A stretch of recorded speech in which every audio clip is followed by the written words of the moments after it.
bien-aimés, bonjour.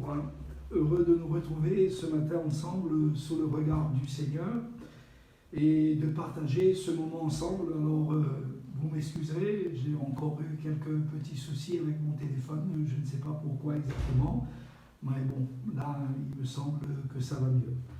Alors, je vous souhaite à tous de passer un agréable dimanche avec nous, en notre compagnie, pendant quelques instants, autour de la parole de Dieu. Et nous vous saluons chacun en particulier dans le nom merveilleux de Jésus, en souhaitant que dans ce dimanche, avec votre famille, eh bien, vous puissiez vous aussi vous réjouir avec le Seigneur et vous réjouir dans la grâce du Seigneur. Alors, pour partager ce matin la bonne parole de Dieu, nous allons lire un texte que nous connaissons très bien, qui se trouve dans le deuxième livre des Chroniques, dans le chapitre 7, et à partir du verset 14.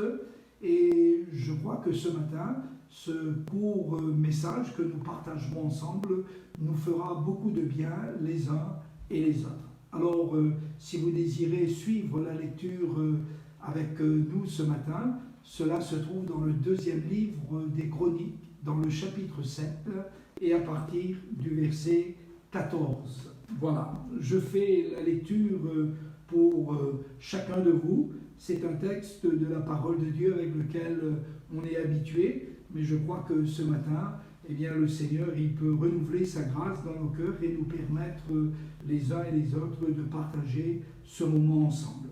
Voici ce qui est dit.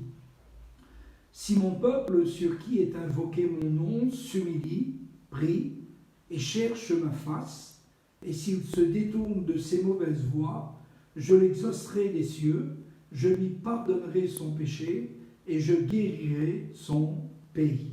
Mes yeux seront ouverts désormais et mes oreilles seront attentives à la prière faite en ce lieu. Amen.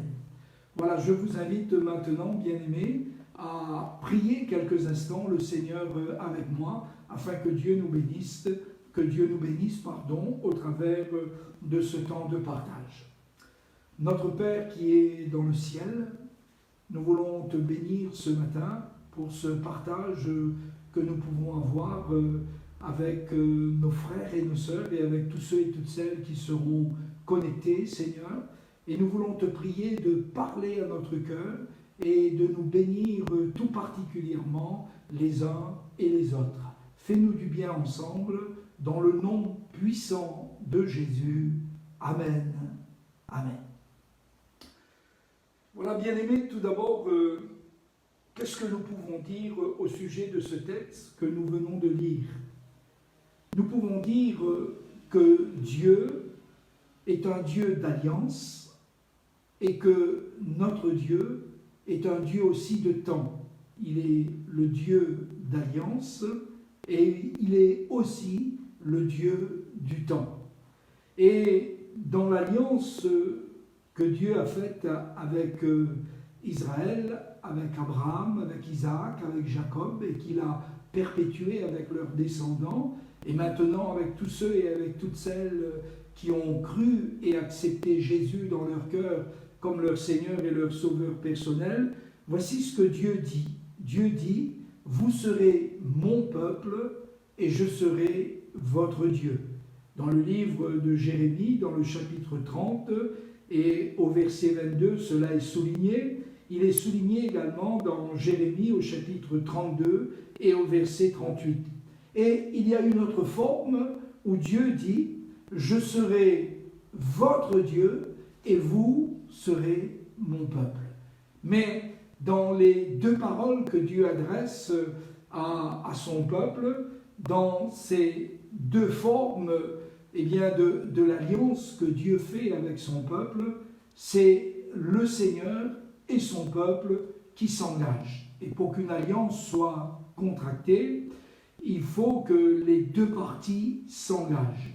Et vous savez que Dieu, lui, il s'est engagé, et dans l'alliance, voici ce qu'il a dit, « Vous serez mon peuple et je serai votre Dieu. Je serai votre Dieu et vous serez mon peuple. » Et ainsi, nous formons avec Dieu ce peuple, nous sommes avec lui dans cette alliance lorsque nous aussi, nous nous engageons avec lui dans l'alliance qu'il nous propose. Et Dieu est aussi le Dieu du temps.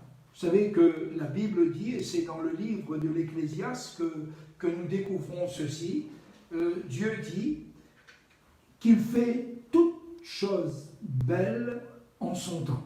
Toutes choses. Il fait toutes choses bonnes en son temps. Et notre Dieu est un Dieu d'alliance et c'est aussi un Dieu de temps. Et cela est repris par l'apôtre Paul dans le deuxième livre aux Corinthiens, dans le chapitre 6 et à partir du verset 16. Et dans le livre de l'Apocalypse, au chapitre 21 et au verset 7, Dieu promet, il fait une promesse, il dit que celui qui vaincra héritera de ces choses, je serai son Dieu et il sera mon fils. Voilà. Donc vous voyez que Dieu reste fidèle à l'alliance qu'il contracte et il veille sur sa parole afin de l'exécuter. J'aimerais quelques instants m'arrêter avec vous sur les deux aspects de l'alliance de Dieu et les conditions que nous devons remplir, nous les croyants, nous le peuple de Dieu, nous l'Église, pour que cette alliance demeure scellée à tout jamais. Et c'est ce que Dieu dit dans le livre des Chroniques, et j'aimerais qu'on puisse voir simplement ensemble ces 4 conditions. Voilà, nous allons les découvrir ensemble. Alors, Dieu dit, si mon peuple sur qui est invoqué mon nom, premièrement, s'humilie, prie, cherche ma face et se détourne de ses mauvaises voies. Et j'aimerais quelques instants qu'on puisse considérer les 4 conditions qui sont ici soulignées par Dieu lui-même. D'abord, si mon peuple sur qui est invoqué mon nom, et une traduction dit aussi, ou qui est appelé de mon nom. Vous savez que ce n'est pas rien d'être le peuple de Dieu. Ce n'est pas rien d'être l'Église du Dieu vivant, qui est, comme le dira l'apôtre Paul à Timothée, la colonne et l'appui de la vérité. Et dans cette alliance que nous partageons avec Dieu, bien sûr, il y a des conditions que nous devons remplir nous-mêmes afin que nous soyons fidèles dans l'alliance avec le Seigneur. Et donc Dieu dit, si mon peuple sur qui est invoqué mon nom, ou qui est appelé de mon nom. La Bible dit, si nous invoquons comme Père celui qui juge sans favoritisme, quelle ne devrait pas être notre conduite et notre sainteté dans notre marche avec Dieu. La Bible dit que quiconque invoque le nom du Seigneur, il a le devoir de s'éloigner de l'iniquité. Et voyez-vous, on ne peut pas invoquer le nom du Seigneur sans sanctifier le nom du Seigneur dans notre cœur et sans vivre selon l'alliance que Dieu a contractée avec nous. Alors voyons simplement ces 4 conditions. Premièrement, s'humilie, être humble. Cela peut aussi vouloir dire que nous avons besoin d'être dans un esprit où nous réalisons perpétuellement et continuellement notre besoin de Dieu. Voilà, être humble. Être humble, c'est être docile. Ça peut aussi vouloir dire que nous acceptons le joug du Seigneur. Voilà. Être humble, c'est aussi prendre sur nous le joug du Seigneur. Et c'est aussi ce que Jésus a dit dans l'Évangile. Il a dit, prenez sur vous mon joug, car il est doux, et mon fardeau est léger, et vous trouverez du repos pour vos âmes. Et cela est très important, chers amis, parce que la Bible nous apprend que Dieu résiste aux orgueilleux, mais qu'il fait grâce aux humbles. Dans l'enseignement de Jésus, dans les béatitudes, qu'est-ce qu'il dit Jésus? Il dit « Heureux les pauvres en esprit, car le royaume de Dieu est à eux. » Et Jésus montre ainsi que dans notre cœur et dans notre esprit, eh bien, nous devons réaliser perpétuellement et continuellement notre besoin incessant de la grâce de Dieu, de la miséricorde de Dieu dans notre vie. Et c'est une condition essentielle pour que nous puissions marcher avec Dieu fidèlement. Il nous faut marcher avec cet esprit d'humilité.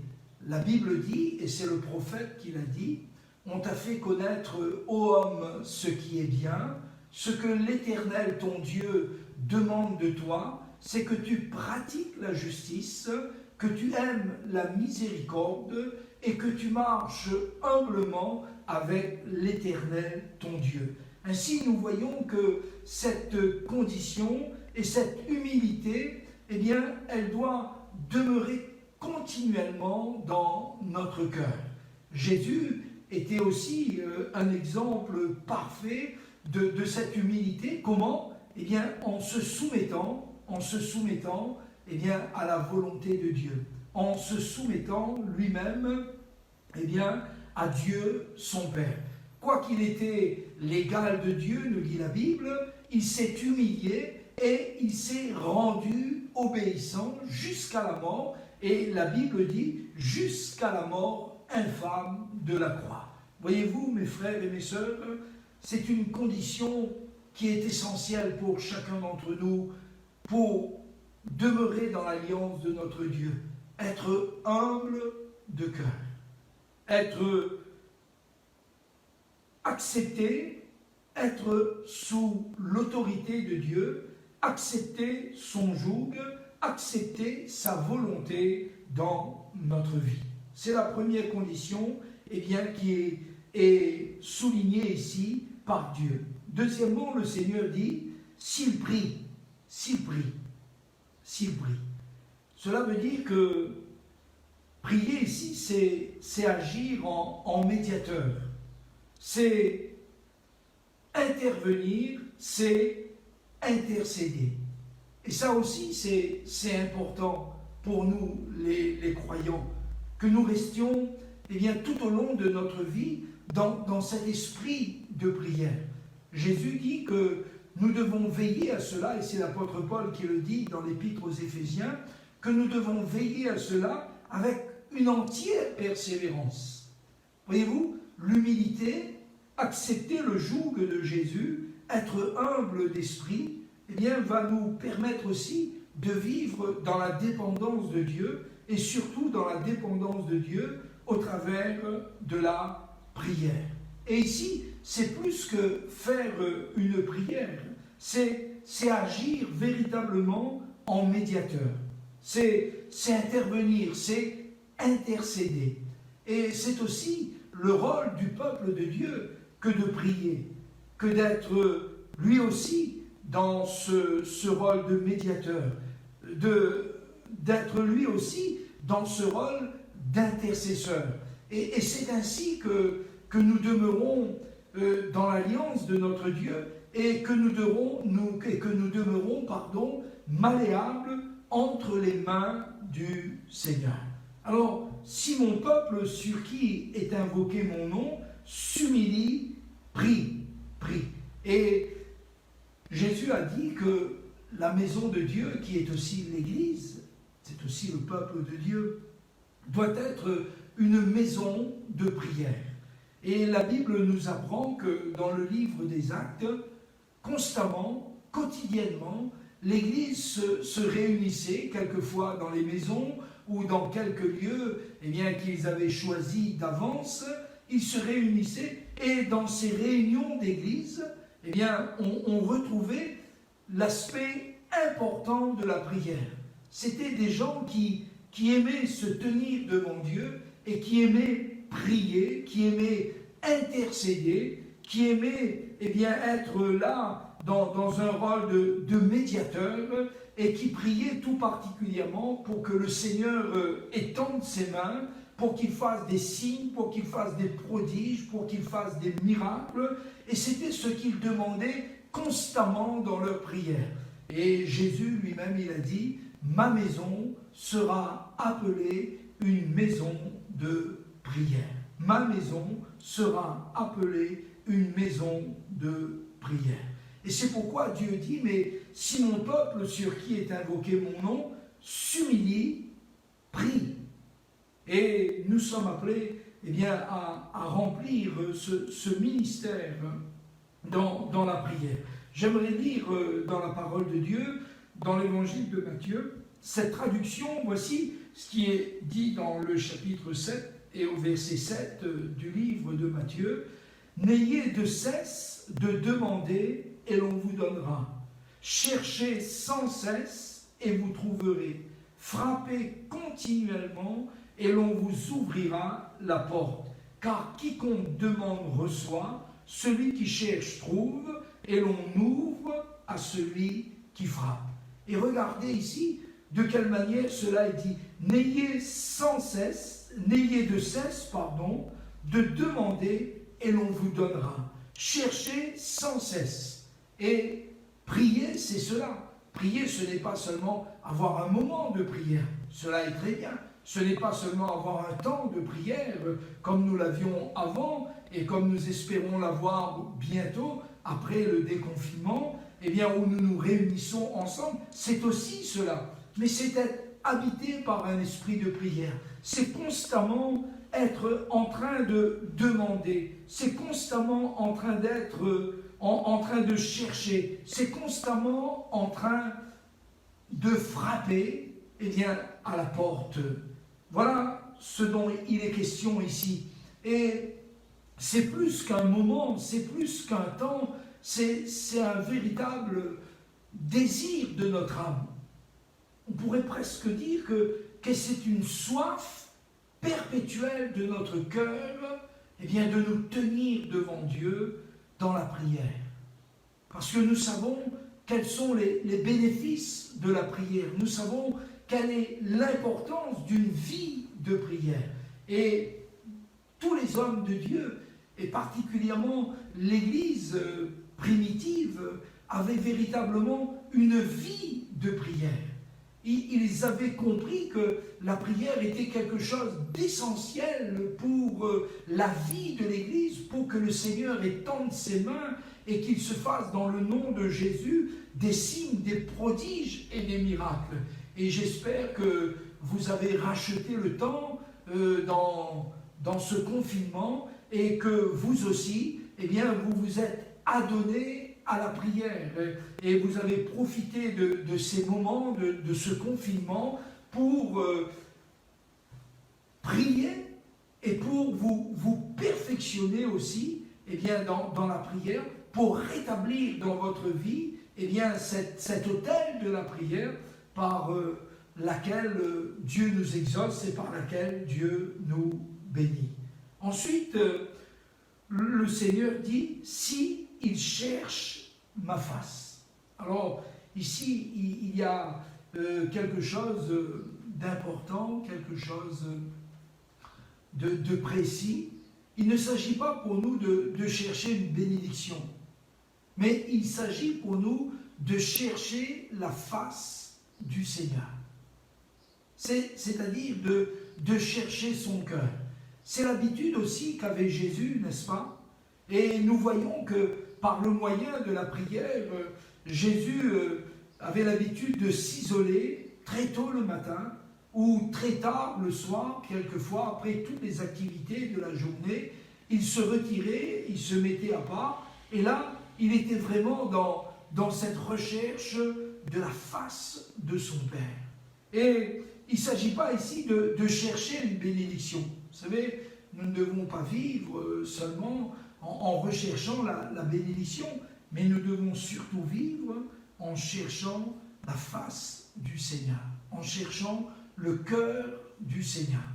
Vous savez, les bénédictions, quelquefois, quoi qu'elles nous sont données par Dieu, si nous ne veillons pas, si nous ne faisons pas attention, eh bien, ces bénédictions même que nous avons reçues peuvent, si nous ne cherchons pas la face du Seigneur, peuvent nous éloigner du Seigneur, peuvent nous faire vivre en nous contentant seulement de quelques grâces, de quelques bénédictions ou de quelques exaucements que le Seigneur nous a donnés en ce qui concerne notre vie présente ici-bas. Mais ici, il est question de quelque chose de plus grand, il est question de quelque chose de plus important, il est question véritablement de chercher la face de Dieu. Et ça aussi, c'est quelque chose d'important. Vous savez, ici, les choses s'enchaînent. L'humilité va nous permettre de prier avec efficacité. Et la prière efficace va nous permettre aussi de trouver la face de Dieu, de connaître le cœur de Dieu, de connaître la volonté de Dieu, de discerner ce qui est bon, ce qui est agréable, ce qui est parfait. Et il est très important pour nous, bien-aimés, dans notre vie et dans notre marche, dans l'alliance avec Dieu, que nous cherchons le Seigneur. Vous savez que dans le commandement, Dieu avait donné ce commandement à Israël, et le premier commandement, il est dit ceci: tu aimeras le Seigneur ton Dieu de tout ton cœur, de toute ta force, de toute ta pensée. Et c'est ainsi que Israël était appelé à chercher d'abord le Seigneur. C'est aussi ce qu'a dit Jésus quand il a parlé du royaume de Dieu.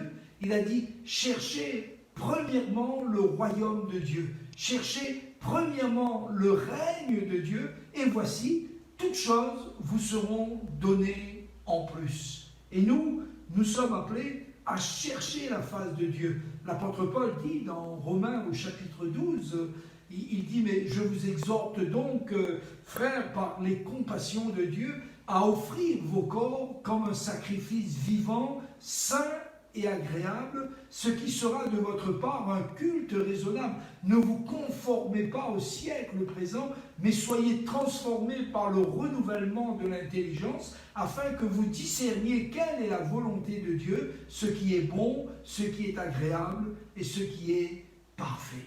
Et vous voyez, mes bien-aimés, ces trois conditions, l'humilité, la prière et chercher la face de Dieu, sont des conditions essentielles pour que nous demeurions dans l'alliance de notre Dieu, pour que notre cœur ne s'éloigne pas de lui, pour que le monde ne triomphe pas de nous. Et cela est essentiel et cela est important pour chacun d'entre nous.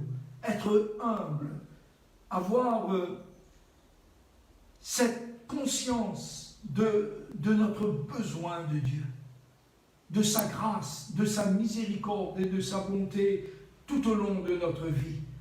Établir avec le Seigneur, j'aimerais dire, l'autel de la prière, et veiller à ce que cet autel ne soit pas renversé, qui pour nous est synonyme de consécration, et chercher la face de Dieu. Pour nous, nous avons plusieurs manières de chercher la face de Dieu. Déjà dans cette attitude d'humilité, dans cette vie de prière, mais aussi dans cette vie de méditation, dans cette vie aussi dans une communion fraternelle sincère. Ce sont tous ces moyens qui sont mis à notre disposition par le Seigneur, afin que nous puissions chercher la face du Seigneur. Et le Seigneur dit ensuite: s'il se détourne de ses mauvaises voies. Alors je me suis posé la question: est-ce qu'on peut marcher véritablement avec Dieu sans se détourner de ses mauvaises voies? Ici, se détourner de ses mauvaises voies serait pour nous synonyme de repentance. Et vous savez que Jésus lui-même, dans l'évangile de Marc, en annonçant le royaume de Dieu, en disant que le royaume de Dieu s'est approché de nous, que le doigt de Dieu s'est approché de nous, que la main de Dieu est à l'œuvre. Qu'est-ce qu'il dit? La première condition que Jésus dit, repentez-vous, repentez-vous. Et il est question de cela ici. Se détourner de ces mauvaises voies, c'est se repentir, c'est abandonner des mauvaises voies.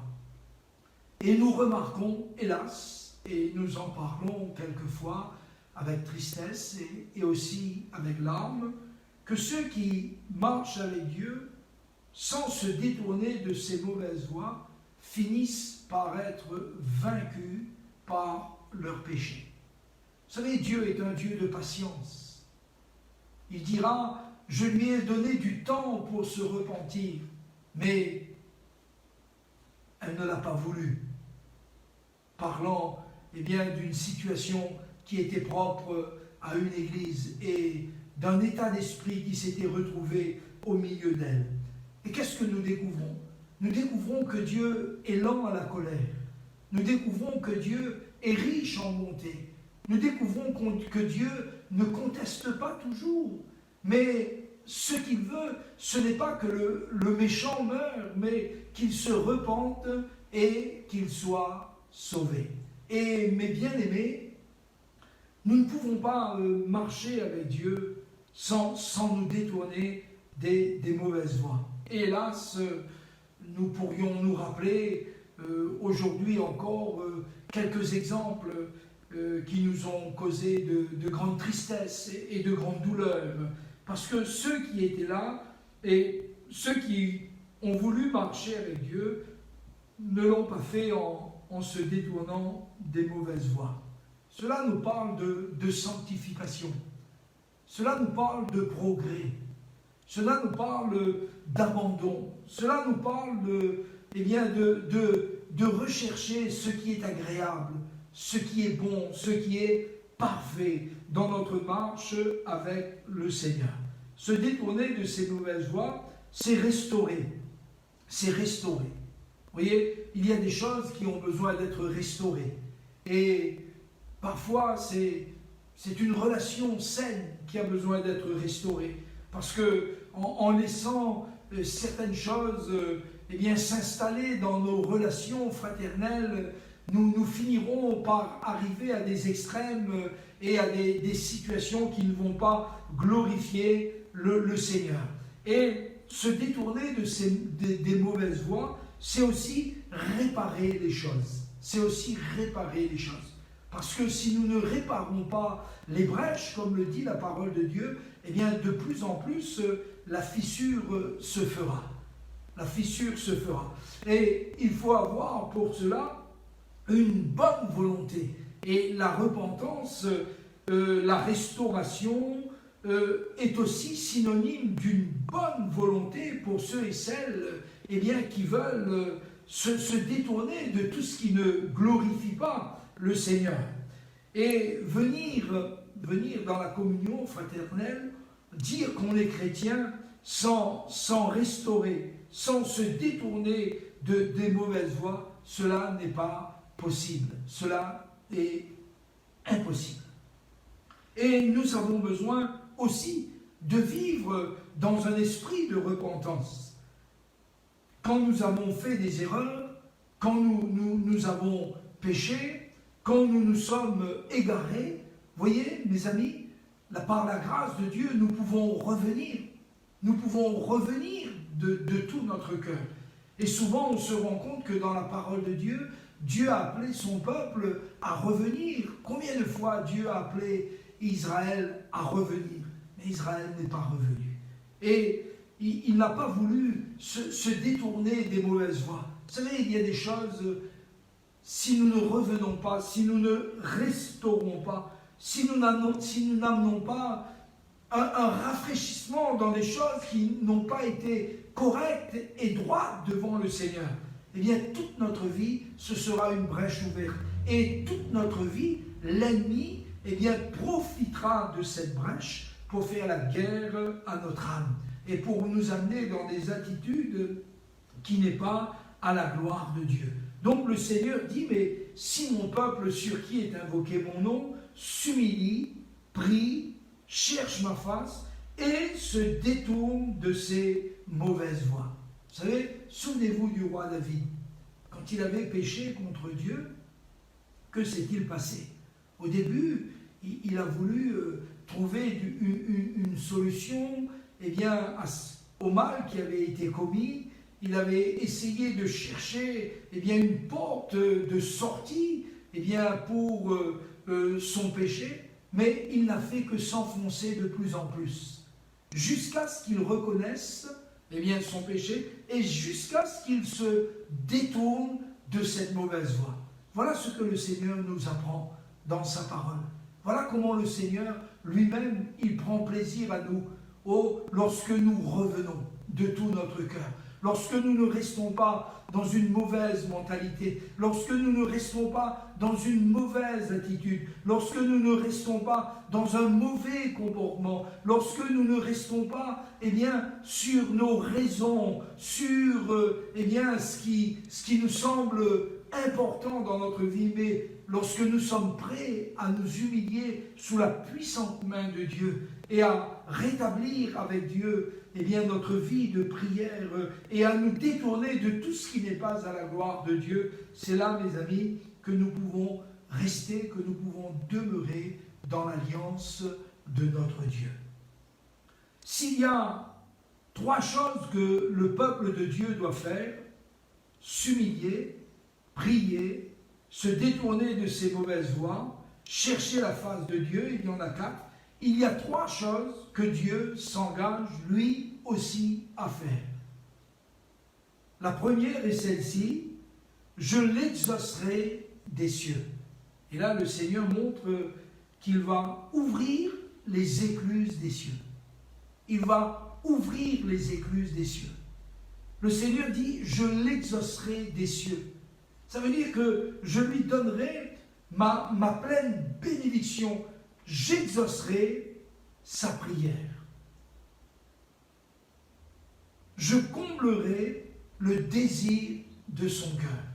Et vous savez, dans ce combat spirituel qui est le nôtre, c'est Dieu lui-même qui combat pour nous. Ce n'est pas nous qui combattons. C'est Dieu lui-même qui combat pour nous dans ces combats.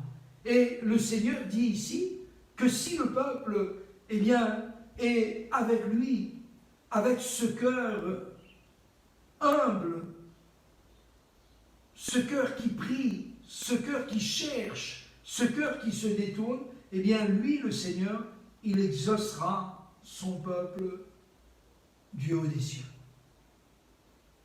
Il exaucera son peuple du haut des cieux. Et voilà ce qu'il dit le Seigneur. Et mes amis, Dieu, c'est le Dieu de la bénédiction.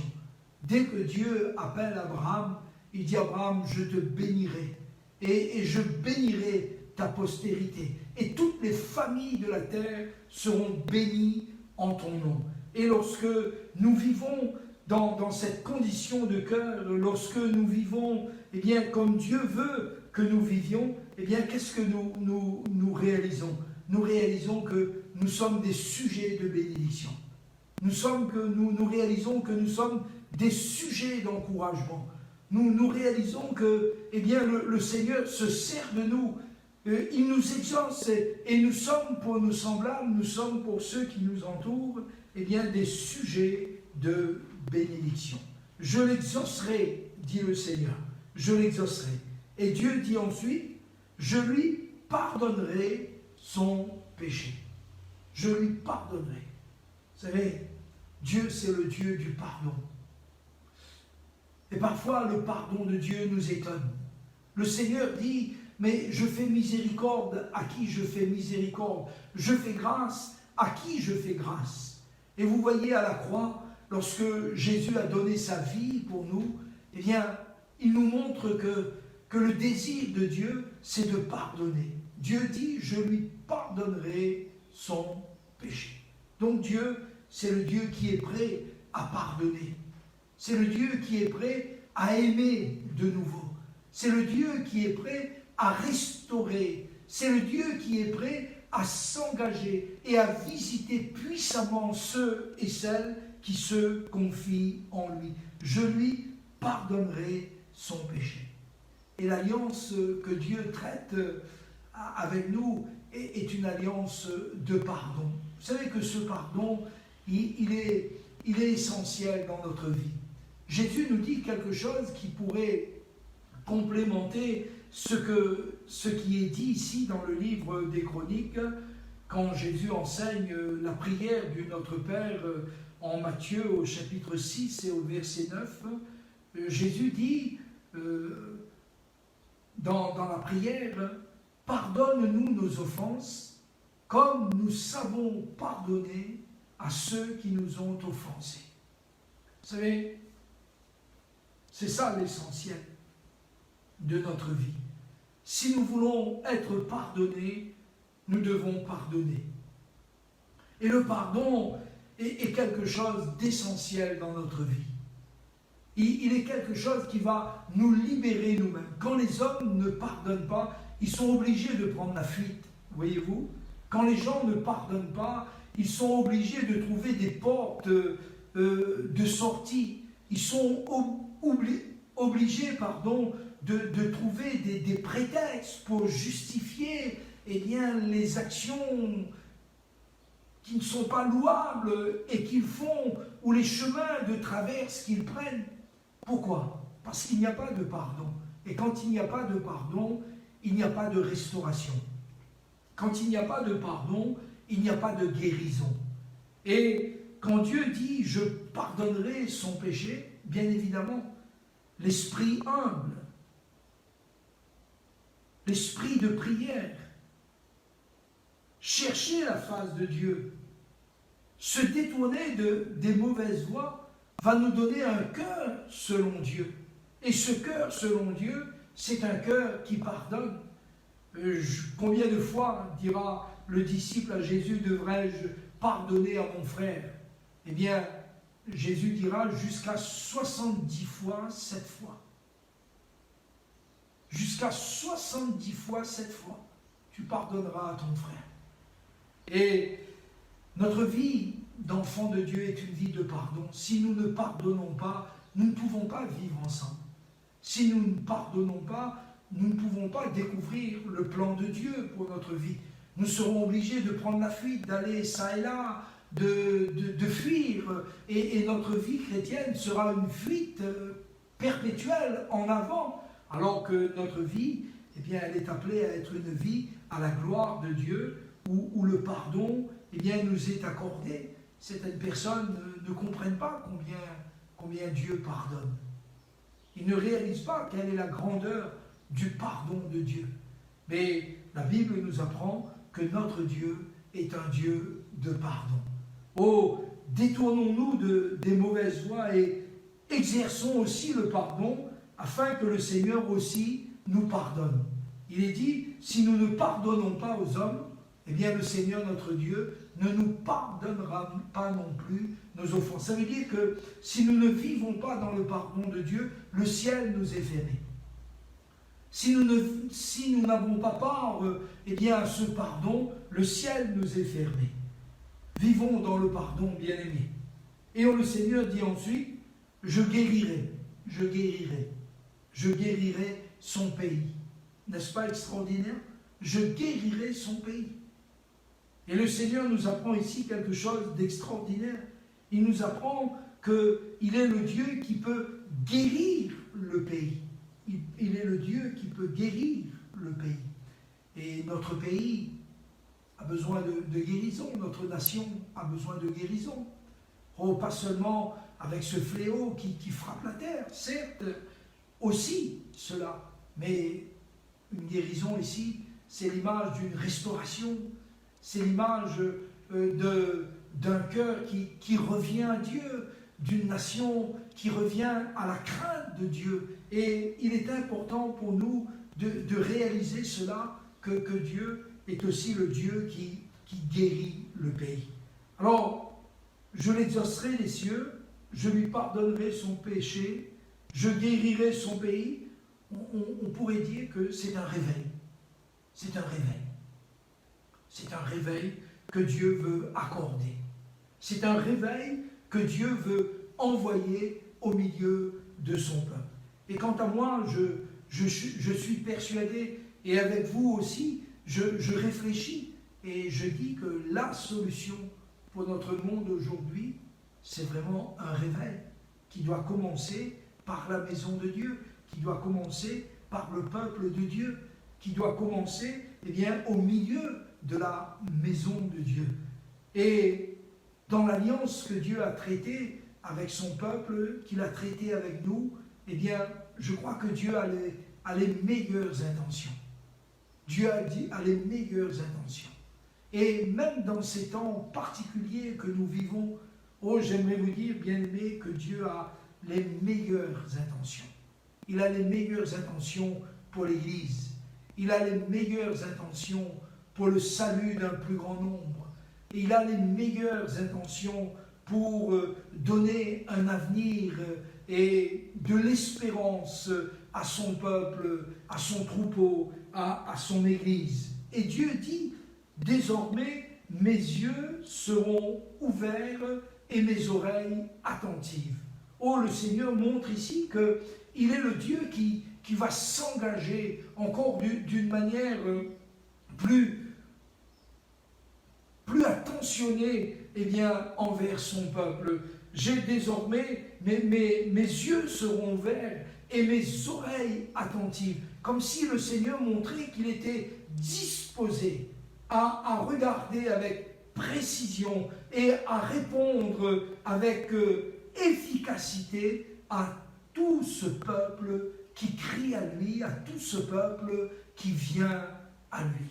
Et je suis persuadé que le Seigneur a les meilleures dispositions, que le Seigneur a les meilleures dispositions pour nous, qu'il a pour l'Église les meilleures dispositions, et que dans ces temps, voyez-vous, ce sont des temps de réflexion, ce n'est pas le temps de continuer dans des vieilles choses, avec de vieilles pensées, ou dans de vieux raisonnements, C'est pour nous vraiment le temps de nous humilier, de prier, de nous détourner, de chercher la face du Seigneur.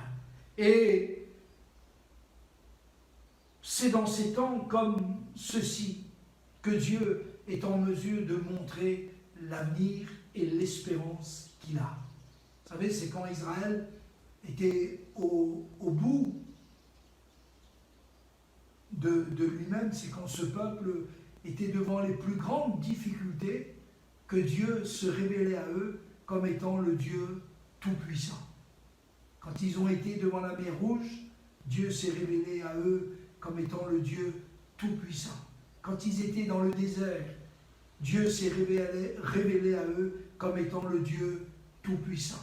Quand leurs ennemis étaient plus nombreux plus forts Dieu s'est révélé à eux comme étant le Dieu tout-puissant. Quand les pays qui les entouraient leur étaient hostiles et que les sentiments de leur cœur étaient de nuire et d'effacer la mémoire de ce peuple, Dieu s'est révélé à eux comme étant le Dieu tout-puissant, comme étant le Dieu qui a un avenir et qui a de l'espérance. Et mes bien-aimés, voici l'attitude que nous devons avoir les uns vis-à-vis des autres et tous ensemble vis-à-vis du Seigneur.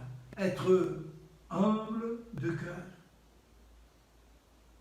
restaurer notre vie de prière, chercher non pas la bénédiction, mais chercher le Seigneur, et puis nous détourner de mauvaises voies, de mauvaises attitudes, de mauvaises directions.